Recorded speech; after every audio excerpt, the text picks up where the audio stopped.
Have you ever, stopped to think about the bizarre contradictions in what we actually pay for? I mean, think about your day so far. Right. You woke up, you took a deep breath of clean air, maybe you went for a walk outside.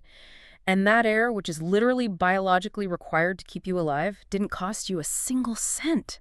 Thankfully. Yeah, exactly, thankfully. But think about this. What if you have diabetes?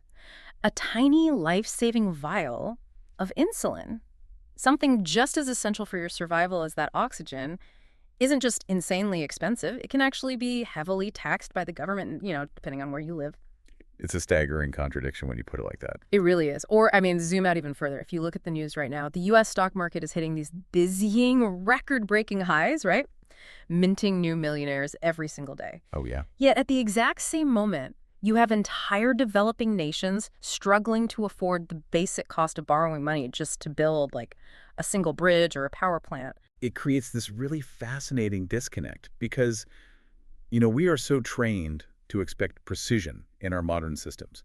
Like if you hear a weird grinding noise in your car's engine, a mechanic just plugs a computer into the dashboard, reads a code, and says, oh, it's a failing spark plug. Right, it's binary. It's totally visible. Exactly. And we naturally want the global economy to work the exact same way. We want it to be a clean diagnostic tool. But the moment you step into the actual world of economics, that diagnostic computer completely short-circuits.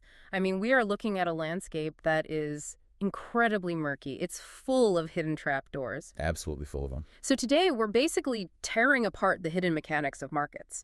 We are doing a deep dive into some dense material. We've got our hands on the latest economic surveys for the 2024-25 and 2025-26 cycles, and we're putting them side by side with some heavy microeconomic framework. Which sounds intimidating, but it's incredibly revealing. Totally. The goal here is to decode how we put a price tag on the completely unpriceable, right? How governments try to regulate these massive corporate empires and how these invisible forces are shaping absolutely everything from, international climate treaties all the way down to the price of that insulin in your local pharmacy. We are essentially trying to bridge the gap between macroeconomic illusions and microeconomic realities. And to do that, we have to look really closely where the free market completely breaks down. Right. We'll be looking at the structural architecture of monopolies, the unseen chess games that these corporations play with each other, and the deeply hidden costs of government interventions, like taxation. Let's start by addressing that macroeconomic illusion you mentioned, because if you are just an everyday investor or, someone looking at their retirement account moving into 2025, the U.S. stock market looks like an absolute powerhouse. Oh, completely indestructible on the surface. Right. The S&P 500 has been surging past 20% returns, and that's following a massive 24% gain back in 2023. So on paper, it looks like this definitive picture of broad, sweeping economic health. Like every sector must be booming, right? You would certainly think so if you're just looking at the headline numbers. But the economic surveys point out a pretty severe divergence that's happening beneath the surface. Okay, what kind of divergence? Well, it's crucial to understand how indices like the standard S&P 500 actually work. They are market capitalization weighted. Which means the bigger a company gets, the more influence its stock price has on the overall index. And right now, this massive rally, it is not being driven by 500 thriving companies. It is being dragged upward by just a few mega cap tech giants. We're talking about the big ones. Yeah, Apple, Microsoft, Amazon, Alphabet, and NVIDIA. So if you're listening to this and you have your money in a standard index fund, you probably think you own a tiny diversified slice of the entire American economy. Right. But actually, you're heavily exposed to just 5 tech companies. It's almost like you're looking at a seemingly healthy, diverse ecosystem, but when you pull back the curtain, it's really just 5 giants wearing a trench coat. That is a remarkably accurate way to picture it. And we can actually prove this statistically by looking at a different metric the sources bring up, which is the S&P 500 Equal Weight Index. Oh, okay. Okay. How does that one work? So instead of letting the massive companies dominate the math, the Equal Weight Index assigns the exact same importance to all 500 companies. Oh, I see. Yeah, NVIDIA gets the exact same voting power as regional bank or a mid-sized clothing retailer.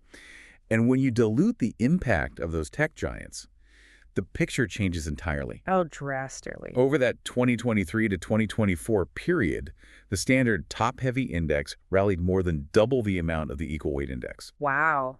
meaning the vast majority of the other 495 companies are basically just treading water compared to the big five. Yeah. So for the average observer, why should they be terrified by that? I mean, if the line is going up, why does it really matter who is pulling it? It matters because of fragility.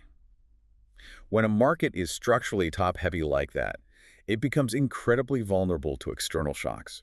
Just to add some historical context here, the sources highlight the Shiller-KPE ratio. Okay, what is that? This was developed by the Nobel laureate Robert Shiller. KPE stands for Cyclically Adjusted Price-Earnings Ratio. So instead of just looking at a company's profits this year, which, might be artificially high because of a temporary boom, it looks at earnings over a 10-year period and it adjusts for inflation.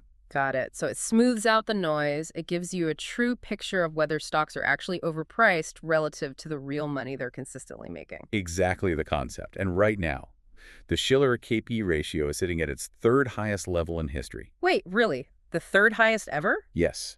The valuations are in a zone that historically suggests severe overvaluation.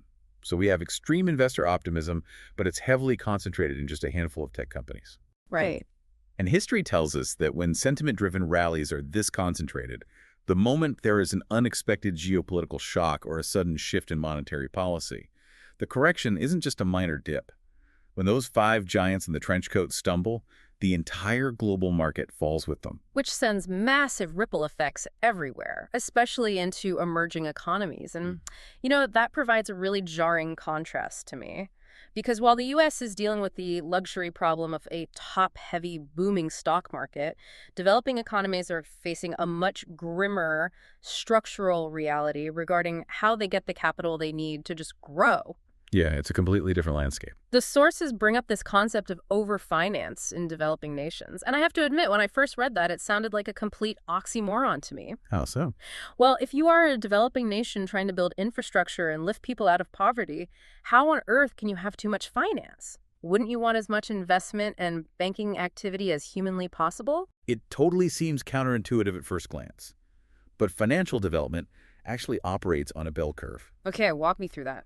Imagine a country that starts with no banking system at all. People are literally hiding cash under their mattresses. Then banks open. People deposit money, banks lend it to businesses, those businesses build factories, and the economy booms. Right, that makes sense. That's the upward slope of the curve.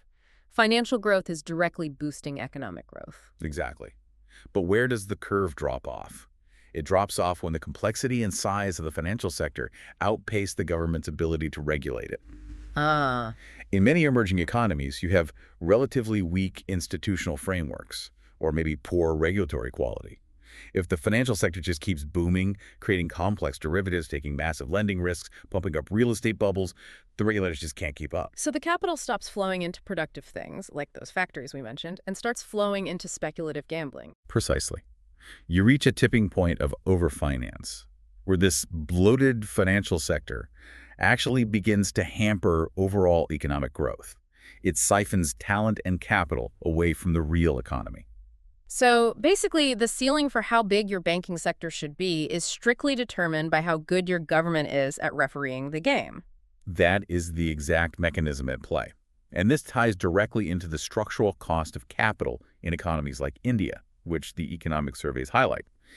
Let's say you're a business owner in India and you want to borrow money to expand your factory. The interest rate you're offered is significantly higher than what a similar business in the US or Europe would pay. I would normally just assume that's because the local banks are inefficient, or maybe the central bank set rates too high. It goes much, much deeper than just monetary policy. In open economy, macroeconomics, any investment a country makes has to be financed by someone's savings. Right. If you want to build a bridge, you either use the money your own citizens saved in their bank accounts, or you have to borrow savings from foreigners. And if a developing nation has a relatively poor population, they probably aren't saving enough domestically to fund massive national infrastructure projects. Precisely. They suffer from a structural savings shortfall, so they have to rely on foreign savings. When a country consistently imports more capital and goods than it exports, it runs what's called a current account deficit, or a CAD. Okay, CAD. And economies that run persistent current account deficits are structurally dependent on external foreign capital to survive. And I imagine global financial markets are pretty ruthless about that. They see that dependence, they see the risk of foreign investors suddenly getting spooked and pulling their money out, and they charge a massive premium for it. Yes, the market prices that dependence directly into the interest rates. Right. It becomes a macroeconomic risk premium. Yeah. So, for the listener who is running a business in an emerging market, your loan is expensive not just because of your personal credit score, but because your entire nation isn't saving enough to fund its own growth. Lowering that cost of capital requires immense structural change. You can't just engineer a new financial product to fix it. You actually need to boost labor productivity. Let's ground that a bit. What does boosting labor productivity actually look like to fix a massive macroeconomic problem like a deficit? It means investing heavily in education and technology so that a single factory worker can produce more goods in an hour. When workers are more productive, the cost to produce each individual unit, the unit labor cost, goes down. Okay, follow. When unit costs go down, corporate profitability goes up. When corporations are highly profitable, they retain more earnings. Those retained earnings eventually become a massive pool of domestic saving. Oh, and suddenly the country doesn't need to borrow from foreigners nearly as much. Exactly. The current account deficit shrinks, the risk premium evaporates, and the cost of capital for everyone drops. It's a massive, interconnected chain reaction. It's incredible how, like, a worker on a factory floor becoming slightly more efficient eventually ripples all the way up to solve a national deficit problem. It really is. But, this entire discussion about capital allocation assumes that the market is actually capable of putting a price tag on things in the first place. Right. We've talked about pricing stocks and pricing loans, but what happens when the free market completely and utterly fails to price the physical world around us? I mean, let's talk about the air, the water, biodiversity. We are moving from financial markets into the realm of environmental market failure. And to understand this, we first have to shift how we fundamentally view the economy. How so? Traditional macroeconomic models often treat the economy like a closed loop, just floating in a vacuum. Money goes to households, households buy things from firms, firms pay households for labor. It's this neat perpetual motion machine. Right. But that completely ignores the fact that the factory is sitting on planet Earth. Exactly. The economy is actually an open subsystem. It draws natural capital like timber, water, and minerals in from the environment, and it discharges waste like carbon dioxide and chemical runoff back out into the environment. Market failure happens when the price of a good simply doesn't reflect the damage that waste causes. Economists describe this as a divergence between the private marginal cost and the social marginal cost. Let's break that down for the listener with a real-world example. Imagine a factory making, cheap plastic toys. The private marginal cost is what the factory owner physically pays to make one more toy. They pay for the plastic, the electricity, the workers' wages. Let's say that all costs $1. Right. So they sell the toy for $1.50. They're making a profit, the consumer gets a cheap toy, and the market looks perfectly happy. But that factory is also pumping black soot into the air. The people living downwind are breathing that soot. They're developing asthma, missing days of work, and racking up huge medical bills. That health damage is a real financial cost. Right. It's not just a sad story. It's lost money. Exactly. Let's say the health damage caused by making that one toy equals 50 cents. The social marginal cost, the true cost to humanity of producing that toy, is the $1 the factory paid, plus the 50 cents of health damage.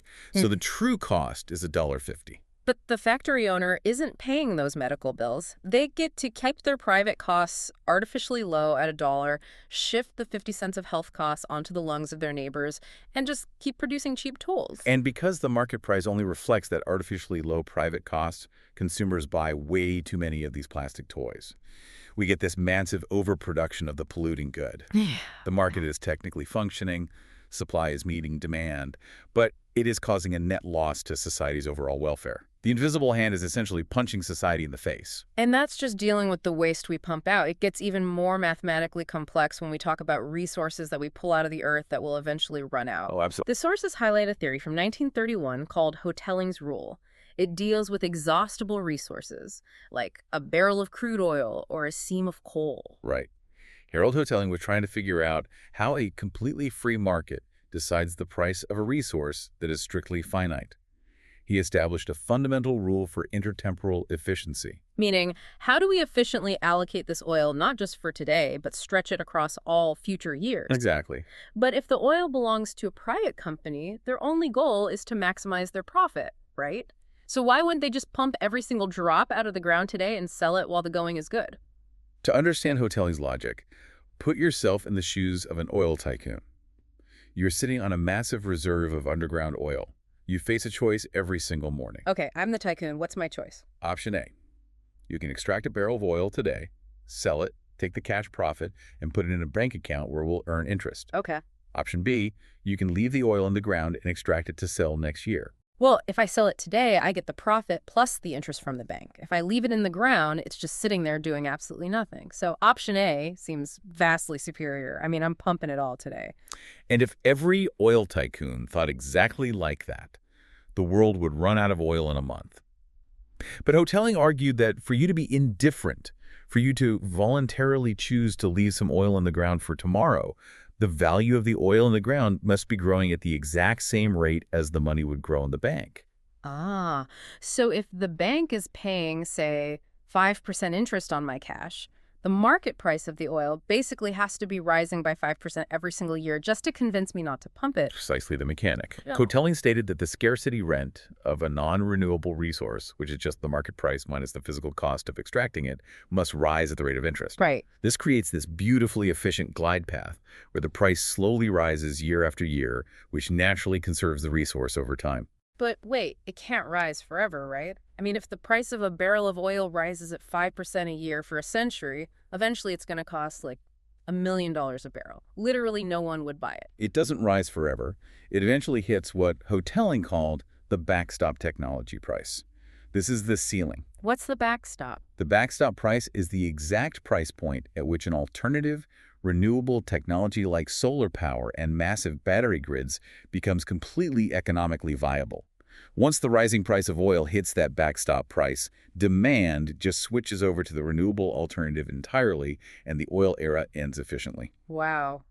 That sounds like a perfectly orchestrated symphony. The market naturally conserves the oil, the price goes up, and then it smoothly transitions us to solar power. But looking at the real world, private markets absolutely fail to follow Hotelling's rule. Why is the symphony so out of tune? There are three massive distortions in the real world that ruin the math. First, private firms suffer from extreme myopia. Corporate executives are judged on quarterly earnings, not century-long conservation plans. They want profits right now. Right, they aren't looking at the year 2100. Second, they often use incredibly high discount rates. In financial math, a high discount rate means you place very little value on the future. You're basically saying, I don't care if this oil is worth double in 20 years, I might be fired or dead in 20 years. Exactly. But the third and most profound failure is the problem of missing intergenerational markets. Meaning the people who need the resource the most haven't even been born yet. Right. If I'm an oil company auctioning off a barrel of oil today, the only people bidding are people alive today. So my great-grandchildren, who might desperately need that petroleum for, like, advanced medical plastics in the year 2100, they cannot physically show up to the auction to outbid me for it today? They have no voice, no wallet, and no representation in today's market whatsoever. Because future generations cannot bid, their welfare is systematically underweighted by the free market. This missing market leads to a terrifyingly rapid over-extraction of resources compared to what would be socially optimal for humanity as a whole. You know, this inherent selfishness really reminds me of a very famous concept in environmental science. The tragedy of the commons. Like, the classic example is a shared pasture, right? If an entire village shares a field, every individual farmer has an incentive to put as many of their own cows on the field as possible. The farmer gets all the profit from their own cow, but the damage to the grass is shared by everyone. So everyone overgrazes, the grass dies, and the whole village starves. Okay, we have to stop right there because this brings up one of the most critical corrections in modern economics.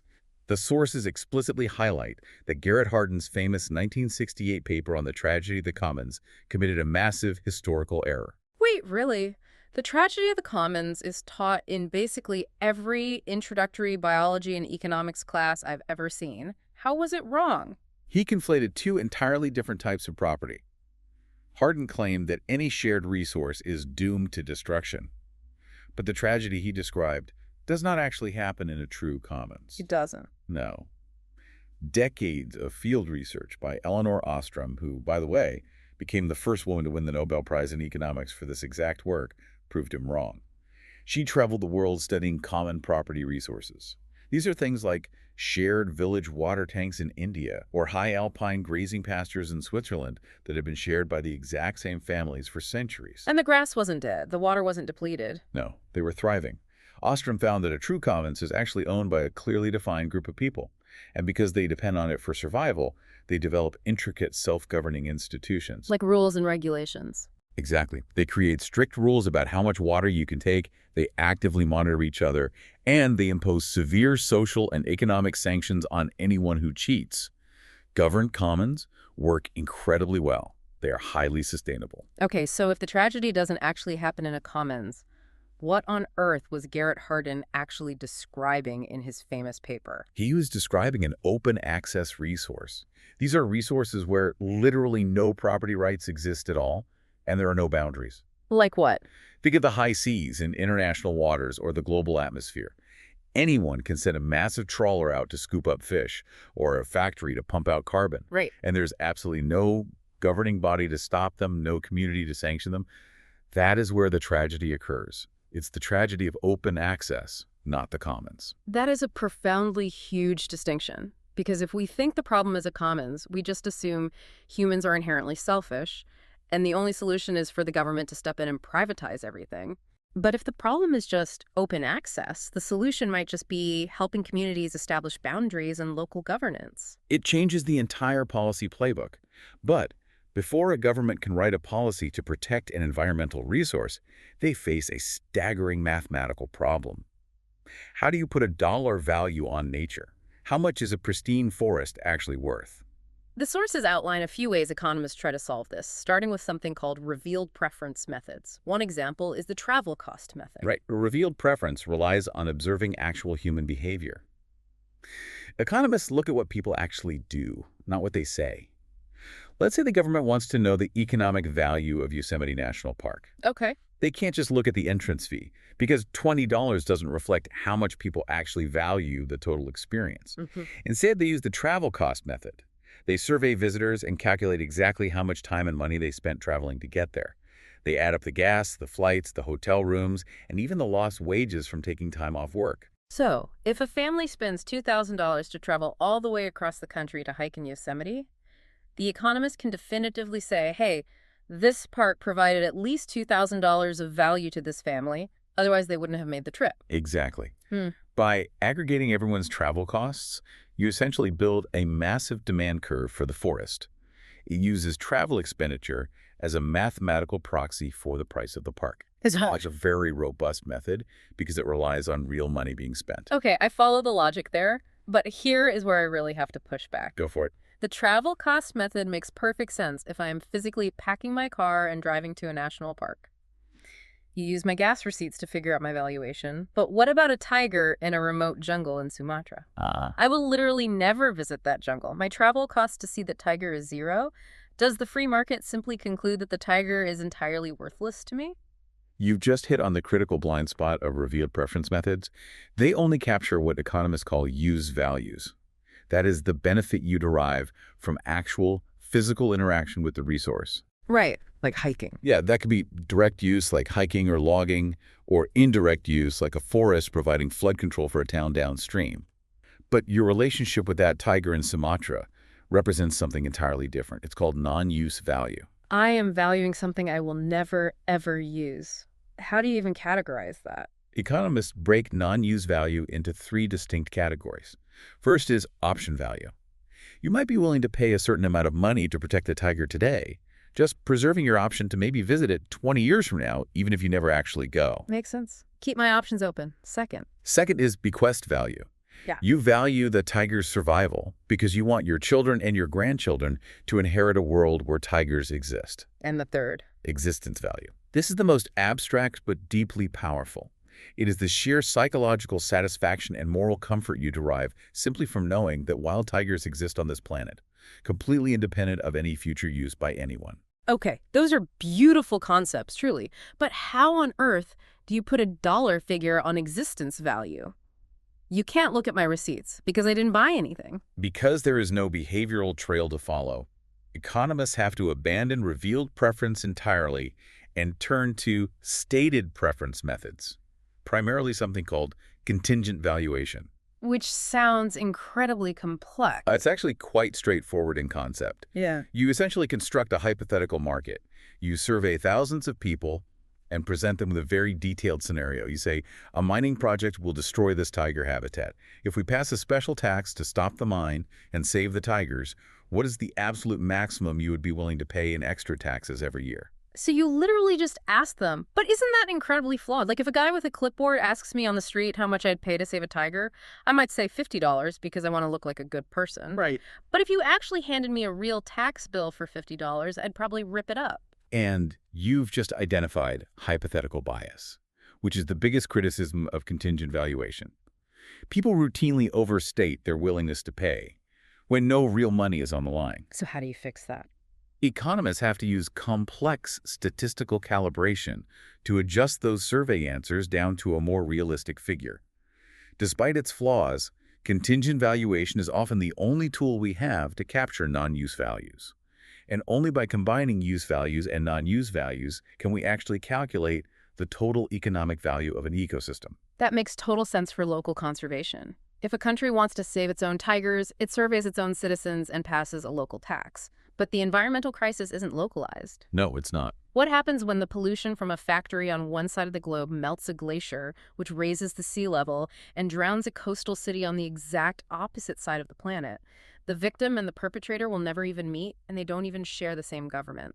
We are now stepping into segment 3 of our journey, the Great Green Divide. We are dealing with global environmental externalities.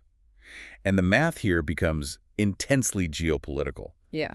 Let's look at the stark numbers provided in the sources. If we look at cumulative historical carbon dioxide emissions, meaning all the carbon pumped into the atmosphere since the start of the Industrial Revolution, the developed nations of a global north are responsible for roughly 79% of it. The nations that basically got rich by burning coal early. Yes. The United States alone accounts for about 25% of historical emissions. The European Union is around 22%.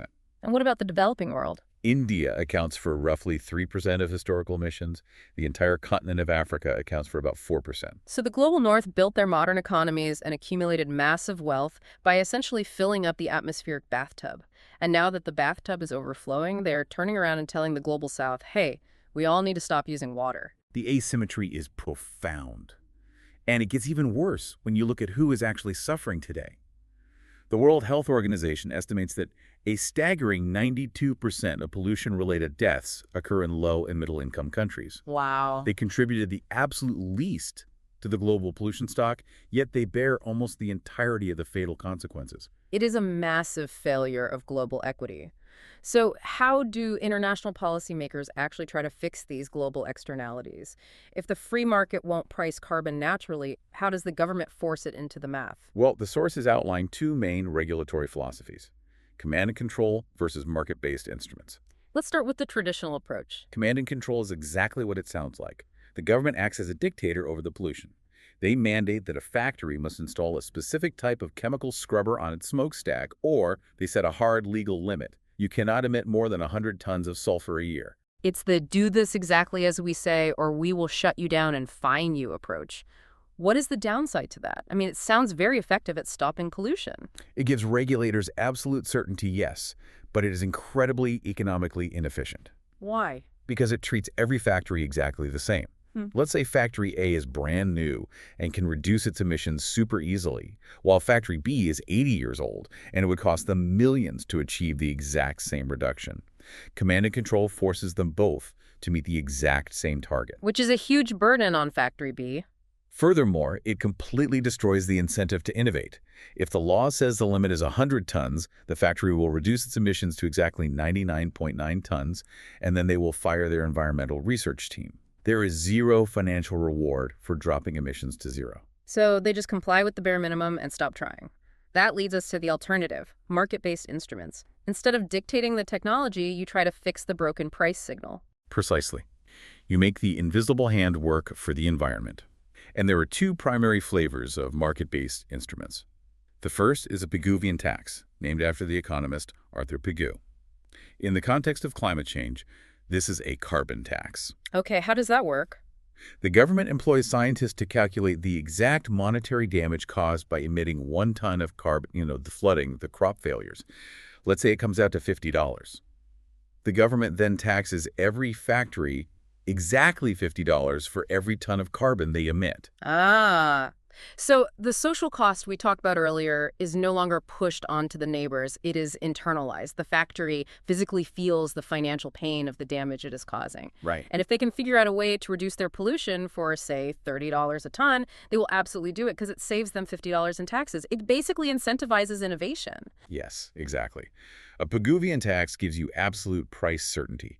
Every business in the country knows exactly what a ton of pollution costs, so they can plan their long-term investments around it.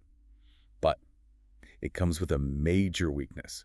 It gives you quantity uncertainty. Quantity uncertainty. How so? Let's say the economy suddenly booms, and factories are making record profits. If the cost of cleaning up their pollution is higher than that $50 tax, the factories will simply choose to pay the tax and keep the smokestacks burning. Oh, I see. The government will collect a lot of tax revenue, but the total amount of pollution in the atmosphere might actually go up. You don't know exactly how much total pollution will drop. And if you are dealing with a critical climate tipping point, you can't afford quantity uncertainty. You need to know that emissions will definitively stop. Which brings us to the second market-based tool, cap and trade. Also known as emissions trading schemes, like the massive EU ETS in Europe. This flips the mechanics of a tax entirely. Instead of setting a price, the government sets a hard national limit on total emissions, the cap. Let's say the entire country is only allowed to emit 1 million tons of carbon this year. The government then prints exactly 1 million permits to pollute, each valid for 1 ton, and distributes them to the factories. And if a factory emits a ton of carbon without holding a permit, they face massive business-ending fines. Exactly. But here is where the trade part comes in. The permits can be bought and sold on an open market.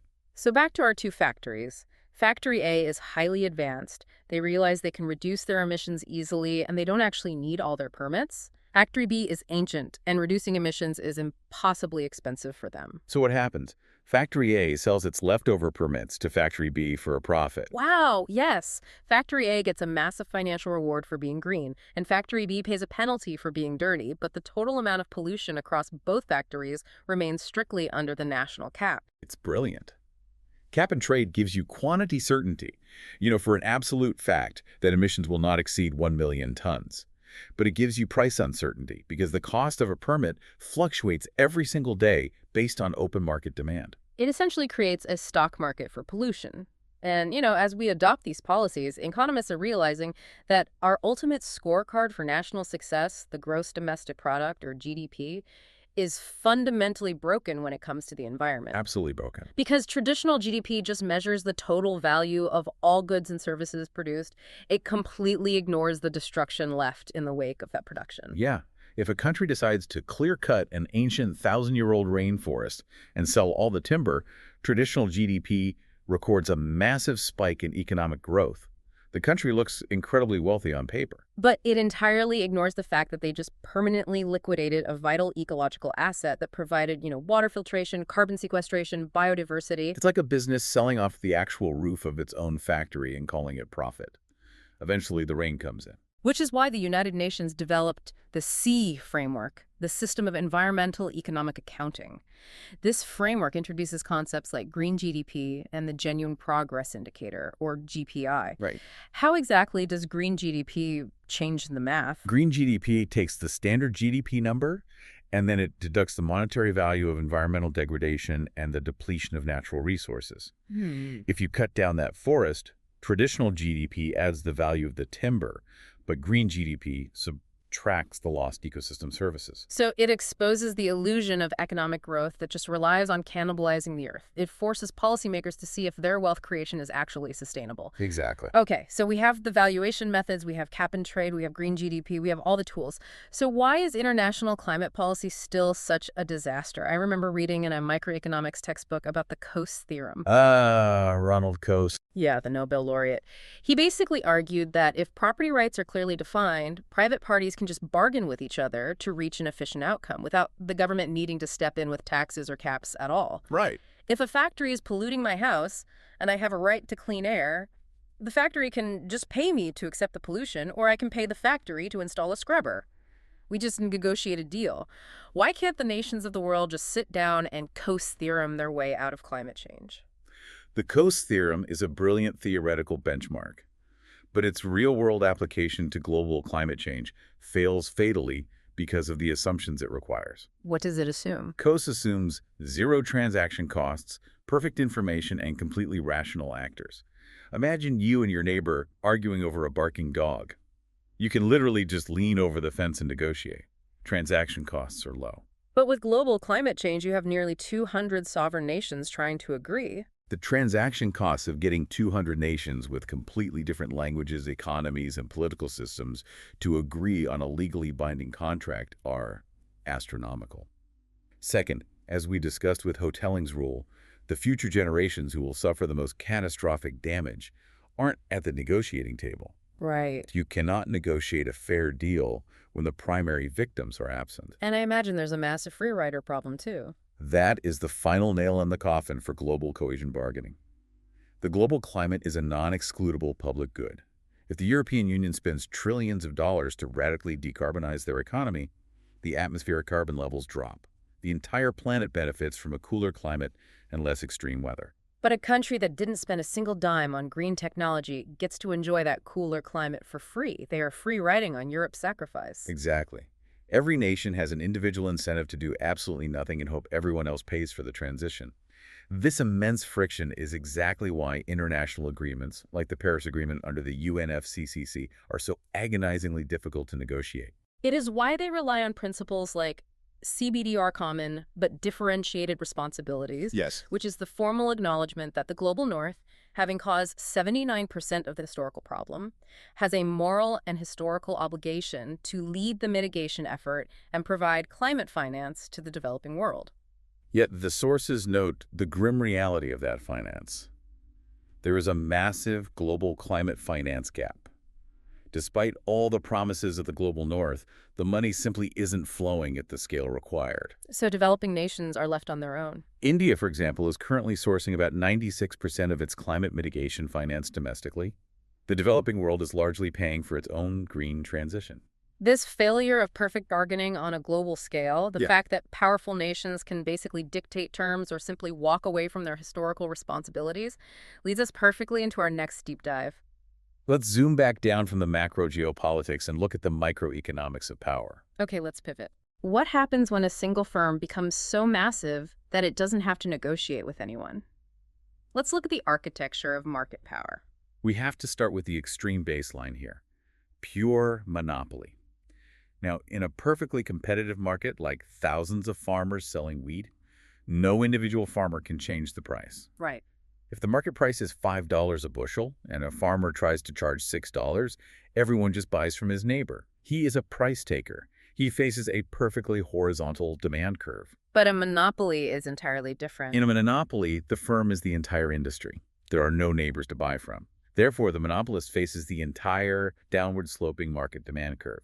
If they want to sell more units of their product, they have to lower the price to attract more buyers. Okay, let's walk through the mechanics of that. How does a monopoly actually decide what price to charge to maximize their profit? Like any business, they want to produce right up to the point where the cost of making one more unit, the marginal cost, is exactly equal to the revenue they get from selling that unit, the marginal revenue. MR equals MC. MR equals MC. Got it. In a competitive market, marginal revenue is simply the price of the good. If wheat is $5, selling one more bushel brings in $5. But for a monopoly, because their demand curve slopes downward, the math changes. Drastically. Imagine you are a monopolist selling a patented medical device. You can sell one device for $100. Your total revenue is $100. But to sell a second device, the demand curve dictates you must lower the price to $90. Okay, so I sell two devices for $90 each. My total revenue is $180. Exactly. Now, what was your marginal revenue, meaning the extra money you made by selling that second device? Your total went from $100 to $180. The marginal revenue is only $80. Wait, but the price of the device is $90. How is the marginal revenue only $80? Because to sell the second device, you had to lower the price on the first device by $10. You lost $10 of potential revenue on the first buyer just to attract the second buyer. Because of this, for a monopolist, marginal revenue is always lower than the actual price of the good. And because they stop producing the moment marginal revenue hits their marginal cost, they stop production much earlier than a competitive market would. Precisely. They deliberately restrict their output. This creates artificial scarcity, which allows them to hike the price up incredibly high. And this artificial restriction creates what economists call deadweight loss. Uh, There are consumers out there who would happily pay more than it costs the monopoly to make the device, but the transaction never happens because the monopoly refuses to lower the overall price. right. It is economic welfare that just evaporates into thin air purely to protect the monopoly's profit margin. Yes. And here is where monopoly theory gets truly bizarre. If you look closely at the math, a pure monopolist technically does not have a traditional supply curve. I remember reading that in the notes and staring at it for 10 minutes. Every graph in economics is a supply curve crossing a demand curve. How can a monopoly not have a supply curve? Think about what a supply curve actually is. It represents a unique one-to-one relationship. It says, if the market price is exactly X, the firm will supply exactly Y amount of goods. Right. In a competitive market, that relationship is locked in by the firm's costs. But a monopolist isn't reacting to a set market price. They are setting the price themselves based on the shape of the demand curve. So they are looking at the customer's behavior, not just their own factory costs. Exactly. Because they are matching marginal revenue to marginal cost, if the demand curve suddenly shifts or changes its elasticity, a monopolist might decide to supply the exact same quantity of goods at two completely different prices. Or they might supply two completely different quantities at the exact same price. Wow. The unique one-to-one mapping breaks down entirely. The price isn't just determined by the cost of supply, it is dictated by the elasticity of the consumers. That is wild. The monopolist basically steps outside the laws of traditional supply and demand. But, pure 100% monopolies are incredibly rare outside of public utilities. Usually we see oligopolies, a market dominated by just 3 or 4 massive firms. Right. Think of the U.S. airline industry or cell phone providers. And the sources use game theory to explain how these firms behave. They mention the Corno model and the Stackelberg model. Oligopolies are defined by strategic interdependence. In a monopoly, you only care about the consumer. In an oligopoly, every move you make depends entirely on what you think your rival is going to do. Okay, let's break down those models. The Corno model, which was developed in 1838, models a scenario where firms choose their production quantities simultaneously. Let's visualize this. Imagine Delta and United Airlines are the only 2 airlines flying a specific route between New York and London. They are sitting in their respective headquarters on January 1st, trying to decide how many flights to schedule for the year. They have to make the decision at the exact same time without knowing what the other is doing. Right. Delta knows that if they flood the market with flights, the price of a ticket will crash. But they don't know how many flights United is planning. So Delta has to calculate their best response to every possible move United could make. They essentially have to guess.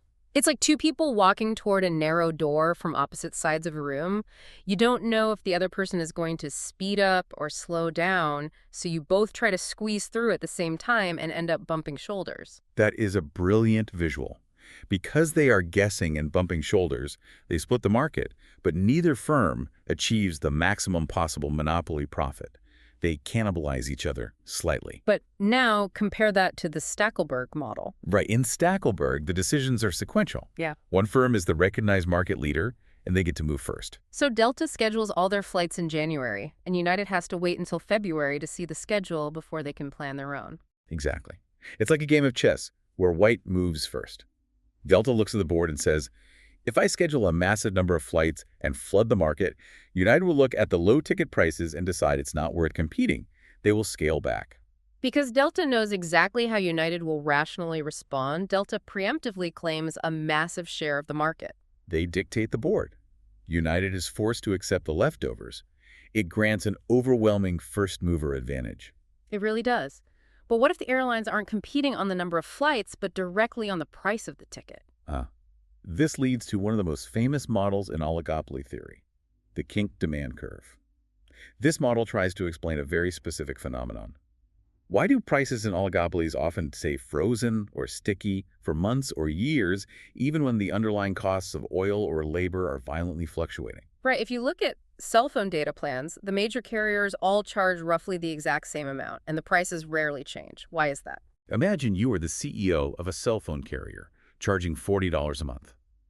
You are considering changing your price. Let's say you decide to raise your price to $50 to boost profits. What will your rivals do? If I raise my price, my rivals will probably laugh, keep their prices right at $40, and steal all of my customers who are angry about the price hike. Exactly. Your rivals will ignore your price increase. Because of this, demand above your current price is highly elastic. If you raise the price even a little, you lose a massive amount of market share. Okay, so raising the price is a terrible idea. What if you decide to cut your price to $30 to steal their customers? Well, my rivals aren't stupid. They will panic. The moment I drop to 30, they will instantly match my price drop to 30 to protect their own market share. Precisely. And because everyone dropped their price at the same time, no one actually gains any significant new market share.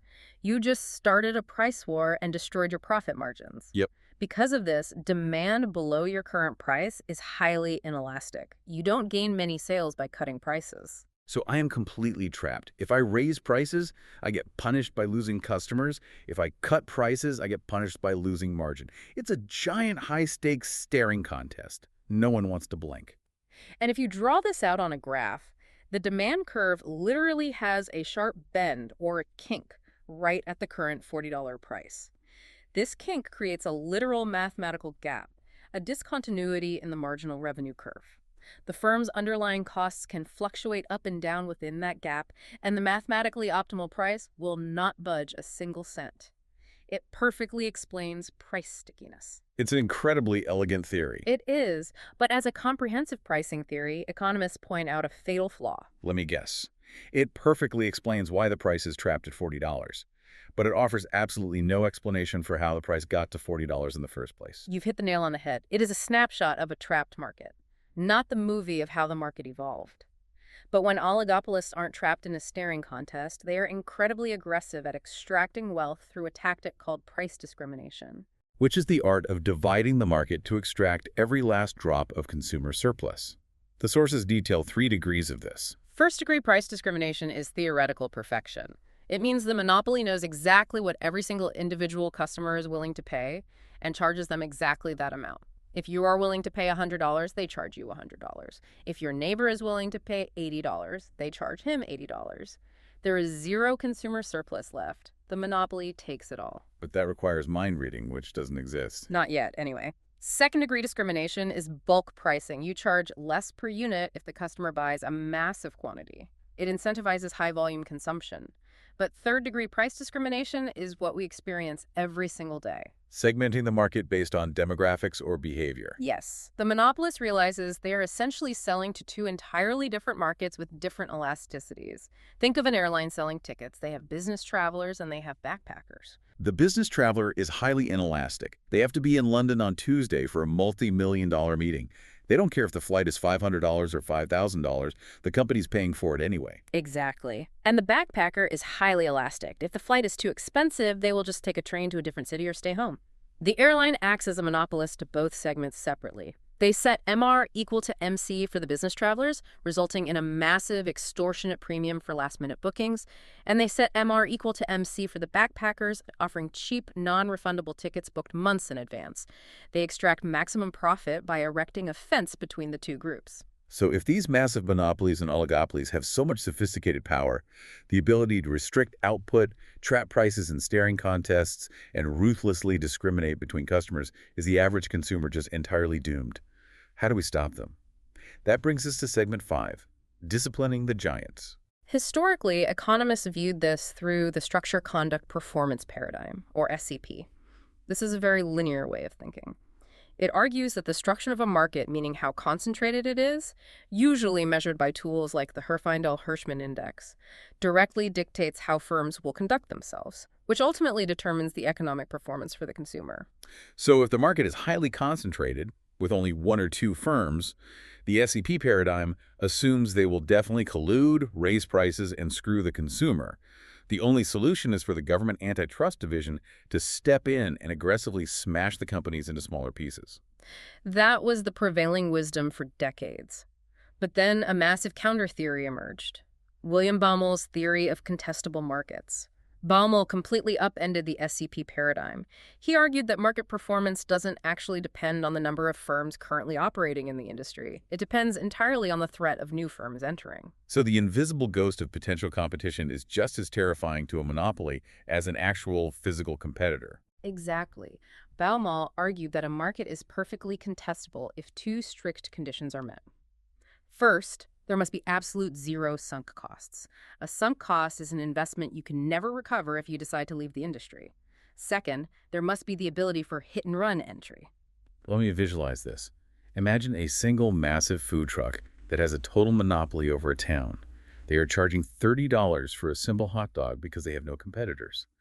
According to Baumol, if the market is contestable, a new entrepreneur could magically teleport a fully equipped food truck into the town overnight, charge $15 for a hot dog, steal all the customers, and make a massive profit for a week. And the moment the monopoly truck tries to lower its prices to retaliate, the new entrepreneur just teleports their truck to a different city without losing a single dime. That is the essence of hit-and-run entry. And Baumel's genius was pointing out how the monopoly food truck will react to this threat. The monopolist knows that if they charge $30, they will instantly attract a hit-and-run competitor who will steal their profits. So what does the monopolist do? They voluntarily lower their price to $15, making zero economic profit, just to make sure the town was completely unappealing to any potential teleporting food trucks. Precisely. The mere threat of entry forces the monopoly to act exactly like a highly competitive, efficient firm. Furthermore, we see firms engage in a strategic variation of this called limit pricing. This is an entry-preventing strategy. How does limit pricing work in the real world? Let's say an incumbent telecom giant is dominating a region. They know a well-funded startup is doing the math, calculating whether to enter the market. The startup calculates that their average cost to provide internet will be $50 a month per user. The incumbent giant deliberately sacrifices its massive short-term monopoly profits and slashes its prices down to $49 a month. Setting the price just barely below the potential entrant's average cost. Yeah. The startup looks at the market, does the math, and realizes if I enter, I can't even cover my basic operating costs. I will hemorrhage money from day one. They are structurally deterred. The incumbent successfully limits entry by keeping prices artificially low. Okay, this theory is elegant, but let's step back into reality.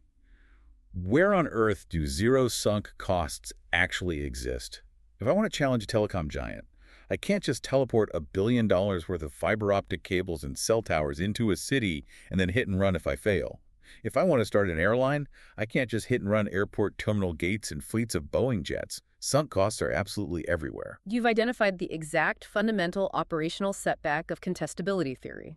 True, perfectly contestable markets are incredibly rare in the real world because of massive sunk costs, deep product differentiation, and network effects that lock consumers in. So if Baumol's theory is practically impossible, why is it such a massive part of economic regulatory theory? Why do we care? Because it acts as a crucial regulatory benchmark.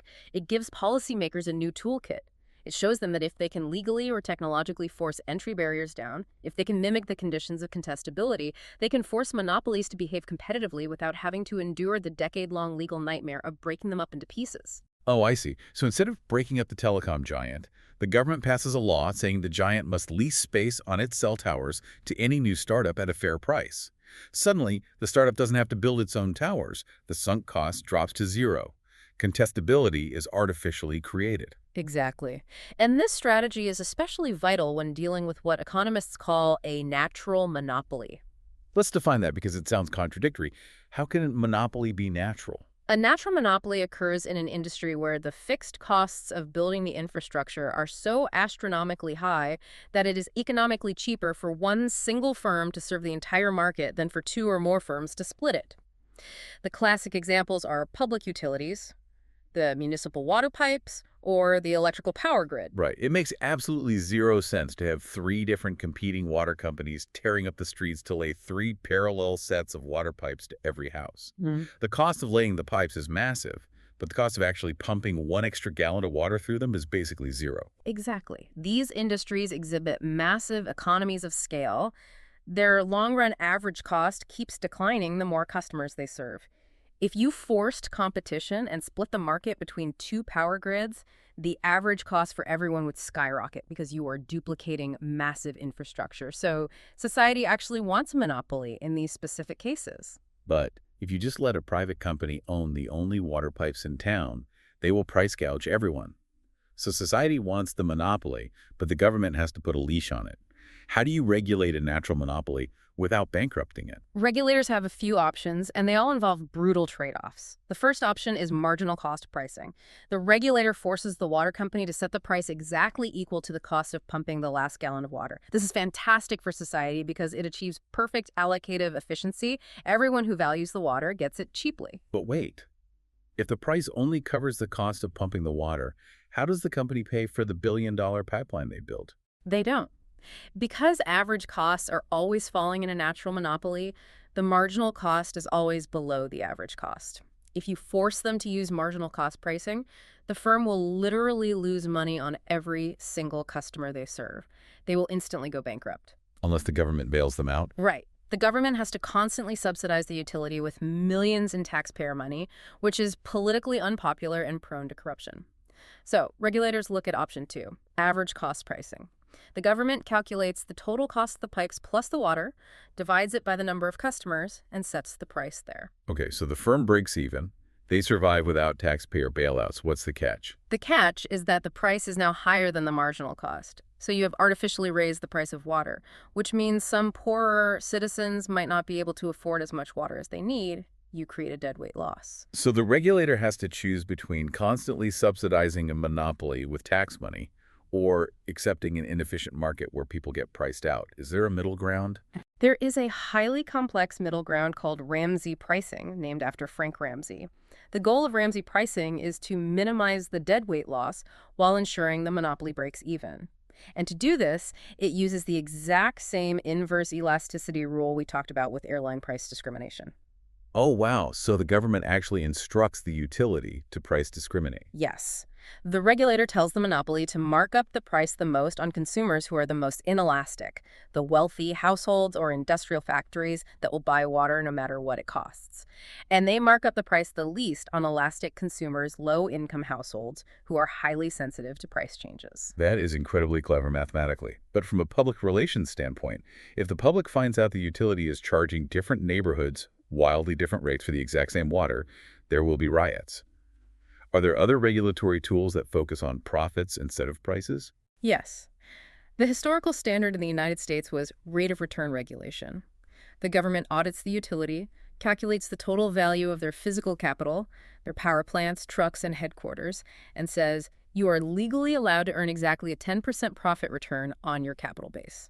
Okay, so if the utility wants to make more absolute profit, they just need to build more stuff to expand their capital base. But wait, let's think about the incentives here. If they are guaranteed a 10% return on any physical capital they build, but they can borrow money from Wall Street at a 7% interest rate. You are hitting on the exact flaw. What does the firm do? Well, normally a firm would try to keep costs down. But here, if their profit is calculated as a percentage of their total expenses, they have every incentive to spend as wildly as possible. They will borrow billions at 7% to build unnecessary gold-plated power plants just to collect the guaranteed 10% return from the government on those massive assets. You have just perfectly described the Average-Johnson effect. Rate of return regulation creates a perverse incentive for the monopoly to massively overcapitalize. They build ridiculously inefficient infrastructure just to artificially inflate their capital base and boost their absolute allowed profits. It completely destroys any incentive for the utility to be lean or efficient. It's basically a license to waste money. So how do modern regulators fix the Average-Johnson effect? They transition to price cap regulation, often referred to as the RPI-X formula. In this system, the regulator doesn't care about the firm's capital base. They simply cap the annual price increases the utility can charge. They say you can raise your prices by the rate of retail price inflation, RPI, minus a specific percentage for expected efficiency savings, If X. inflation is 5% and the regulator expects the firm to become 2% more efficient this year, the firm is only allowed to raise prices by 3%. Exactly. And here is the genius of it. If the monopoly figures out a brilliant technological way to cut their internal costs by 10%, they get to keep all that extra profit. The government doesn't take it away. This completely reverses the average Johnson effect. The monopoly is suddenly highly incentivized to slash waste and innovate because cutting costs is the only way to grow their profit margin under the price cap. It forces the sluggish monopoly to act like a hungry startup. But when all these structural remedies, limit pricing theories, and complex price caps fail to fix a broken market, the government usually steps in with its oldest, bluntest, and most controversial tool: taxes. As we move into the final phase of our deep dive, we're going to look at the hidden architecture of taxation and why the cure can sometimes be as painful as the disease. Taxation is where the cold math of economics collides violently with human equity. Whenever a government introduces a commodity tax, say, a sales tax on a pair of shoes, it introduces an unavoidable deadweight loss. Economists often visualize this loss as the Harburger triangle. Let's visualize that triangle for the listener. How does a tax create a loss? Think about a transaction without a tax. You are willing to pay $50 for a pair of shoes. The shoemaker can produce them for $40. You buy the shoes. You get $10 of consumer surplus, and the maker gets $10 of producer surplus. Everyone is happy. Now, the government slaps a $15 tax on the shoes. So the price for me goes up and the profit for the shoemaker goes down. The math breaks. I'm not going to pay $55 and the shoemaker isn't going to sell them for $35. Exactly. The tax drives a literal wedge between what the consumer pays and what the producer receives. Because of that wedge, your mutually beneficial transaction simply stops happening. The shoes are never made, and you never buy them. That evaporated economic activity, the lost surplus that vanishes into thin air, is the excess burden of the tax. That is the Harburger triangle. So every single tax, no matter how well-intentioned, inherently shrinks the overall economy slightly. But the really counterintuitive part of taxation is the concept of tax incidence. Who actually pays a tax? Most people assume that whoever physically writes the check to the government is the one bearing the burden. That is the statutory incidence. And in economics, it is almost entirely irrelevant. The true economic incidence, who actually feels the financial pain of the tax, depends entirely on elasticity. It depends on who is more desperate. Let's use the stark example from the sources. A tax on insulin. Okay. Insulin is a life-saving medicine. A diabetic patient's requirement for insulin does not change just because the price goes up. They can't switch to a substitute. Their demand is perfectly inelastic. Exactly. Now, suppose a populist politician gets angry at massive pharmaceutical profits and passes a heavy tax specifically levied on the corporations producing insulin. The politician goes on TV and says, "We are taxing Big Pharma." But Big Pharma knows the diabetic patient has absolutely no choice but to buy the drug. So the corporation simply raises the retail price of the insulin by the exact amount of the tax. They pass the entire burden directly onto the consumer. The politician thinks they hit the corporation, but they actually just crush the patient. Precisely. The fundamental rule of tax incidence is that the burden of a tax always falls most heavily on the side of the market that is less flexible or more inelastic. Because the consumer cannot walk away, they bear the pain. This causes severe equity issues, and we see this exact same dynamic play out in the realm of corporate taxation modeled by the Harburger two-sector model. How does that work? Let's trace the money. If the government slaps a massive tax on corporate profits, it just means wealthy shareholders get smaller dividend checks, right? It's basically a tax on the rich. You would assume so, but let's follow the capital. Imagine an economy divided into two sectors. Sector A is massive publicly traded corporations. Sector B is the non-corporate sector. Small partnerships, local bakeries, real estate. The government slaps a heavy corporate tax solely on Sector A. Okay, so the post-tax return on investment in Sector A drops significantly. If I am an investor and my corporate stock is suddenly yielding less money because of the tax, what do? You pull your money out. Capital is frailly mobile. Investors flee the taxed corporate sector and flood their money into Sector B, the untaxed non-corporate sector. They start buying up real estate and opening bakeries. But wait, if a massive tsunami of billions of dollars suddenly floods into Sector B, there's going to be way too much capital chasing too few opportunities. The bakeries are going to be overfunded. Exactly. As capital floods into the non-corporate sector, the rate of return in that sector becomes depressed. The profit margins shrink. Ultimately, the return on all capital across the entire economy drops uniformly until the two sectors equalize again. That is staggering. So the burden of a corporate tax doesn't just hit the wealthy shareholders of the megacorporation. It acts like a contagion. It spreads out and depresses the returns for everyone who owns capital anywhere in the economy, including the local bakery owner who had absolutely nothing to do with the corporation. That is the power of the Harberger two-sector model. The economic incidence is deeply hidden and completely different from the statutory incidence. Recognizing these massive distortions leads economists to the holy grail of public finance, the theory of optimal taxation. How do we extract the revenue the government needs while causing the minimum amount of economic damage? I know one part of that puzzle is the famous Laffer curve. Yes, popularized by Arthur Laffer. It illustrates the mathematical trade-off between tax rates and total tax revenue. If the tax rate is 0%, the government collects zero revenue. If the tax rate is 100%, the government also collects zero revenue because everyone simply stops working or hides all their money in the black market. So there is a parabolic curve, Mhm. and somewhere in the middle is the mathematically perfect peak, where the government maximizes its revenue without crushing the economy. Exactly. But how do you decide which specific goods to tax to reach that peak? That brings us to the Ramsey rule of optimal commodity taxation. We mentioned Frank Ramsey earlier when we talked about pricing for natural monopolies. Same principle here. The exact same principle applied to taxes, the inverse elasticity rule. To maximize economic efficiency and minimize the Harberger triangle deadweight loss, the Ramsey rule dictates that government should place the heaviest taxes on goods with highly inelastic demand and place the lightest taxes on goods with highly elastic demand. Okay, let me pause and think about the implications of this. The Ramsey rule says that to be perfectly mathematically efficient, we should heavily tax inelastic goods. Because if demand is inelastic, people will keep buying it regardless of the tax, meaning the economy keeps moving and the deadweight loss is tiny. That is the flawless mathematical logic of efficiency. Wait a second. You just told me earlier that insulin is highly inelastic. Basic staple foods are inelastic. Heating oil in the winter is inelastic. So pure, unadulterated economic theory dictates that the government should place its heaviest, most aggressive taxes on life-saving medicine and the basic food of the poorest citizens. That is an absolute moral nightmare. You have just hit the absolute bedrock limitation of pure economic efficiency. You have found the boundary where economics must defer to philosophy. The cold math of the Ramsey rule says, yes, absolutely tax the insulin. It won't change human behavior, so the mathematical deadweight loss is minimized.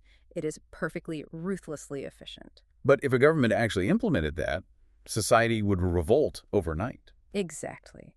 And this proves why policymakers cannot rely on economic efficiency alone. They must employ what economists call a social welfare function. They have to weigh the cold, clinical math of efficiency against the human demands of vertical equity and distributional justice. They have to make a moral choice to accept a slightly less efficient economy in exchange for a more just society. Which is exactly why we see exemptions in the real world.